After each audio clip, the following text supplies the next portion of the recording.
out of the four main Robins in the Bat family, that being Dick Grayson, Jason Todd, Tim Drake, and Damian Wayne, I think Tim Drake is probably the most underrated out of the four. As like throughout media, I think he's probably the least, I want to say, utilized, or I guess any sort of medium outside of the comics that does use Tim Drake, I feel like doesn't implement what makes him stand out in comparison to the rest of the Bat family. That being like his overall like intelligence and like tactical, strategic mind when it comes to defeating enemies.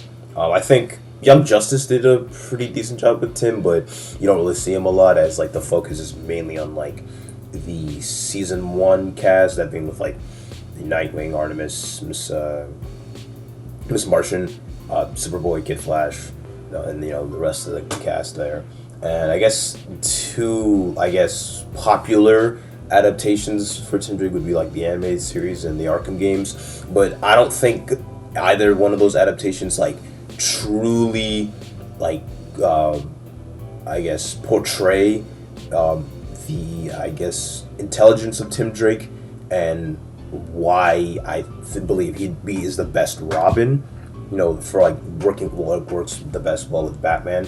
Nightwing or Dick Grayson is my favorite in the Bat family outside of Batman, but I think a lot of people would agree with the fact that Tim Drake is the best for the role as Robin. There's like several comic panels or statements from like Batman or other Batman related characters on how well he how he sees the mission that like Batman coincides with, and how well he does with like partnership and teamwork and just overall like discipline, and the fact that like his most outstanding attribute is his mind. He is the best detective in the Bat family, like second to Bruce himself.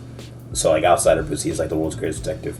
And I guess this is shown through like his encounter with Ra's al Ghul. He usually calls Batman detective, but there's one time when he was accounting him as Red Robin, when Tim Drake was Red Robin, and he said that same, he gave that same name to Tim Drake, which is,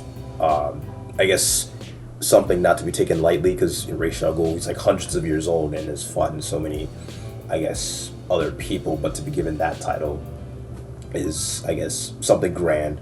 And I think it'd be really cool if he was like the Robin, or the focused Robin in like the main DCU, going forward, if like James Gunn goes through with that reboot. And I think, because I want to make another video on like what I think they should do with the Batman and like the Batman family, not Robert Pattinson's version, but whoever they recast as Batman in the new universe going forward, what they should do, how to implement like the Bat family and the type of adversaries and villains that he should face in order to differentiate the best from Robert Pattinson's version. Because it'd be weird if he had two versions of Batman that were like in their younger years and like fighting certain villains for the first time. It would just be weird and repetitive, and I don't really think a lot of people would want that.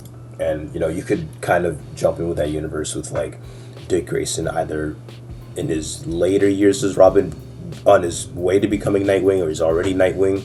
And then if you do the whole Jason Todd story, then I guess you could go in with Tim Drake.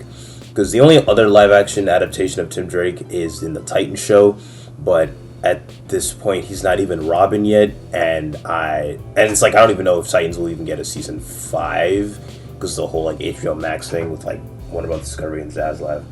But I think it'd be a cool opportunity to actually like truly do a faithful adaptation with Tim Drake, because in Titan show it's another issue with like other media, is like they don't actually, I think, grasp what makes Tim Drake so special, which is his mind and his intelligence and his like strategic planning, on par with like Batman himself. He's just kind of like the new kid with a bow staff. I feel like he doesn't really add much to the team. So there's that. But I think like one of the reasons as to why he may not stand out as much in comparison to like Dick, Jason, or Damien is like, Dick is like obviously the first Robin, probably the most popular. He's been in like the most like media, like in animation and like TV shows and stuff like that. With him being Nightwing and his association with the Teen Titans, and then with Jason, he's like the Punisher-esque type of the Bat family. He kind of, separates kind of like the black sheep of the family. With him having like the very tragic backstory and him, kind of like being the most willing to kill out of all of them, and then Damien being the actual blood son. You know, everyone kind of has like their own thing. I guess with Tim Drake, it's just like he is the, I guess, perfect personification on what it takes to be like Batman's true sidekick.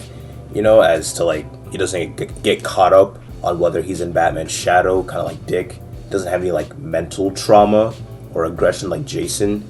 You know, he's the most cooperative and the most like admirable with his strategic mind, and like he just has a such technological, I guess, understanding on what it takes to be a detective, and through other technology as well. I mean, he in the comics he actually was responsible for the creation of the Belfry, which is like their base of operations during James Tynion's run on Detective Comics, which is, I guess, what they used for the Gotham Knights video game as well.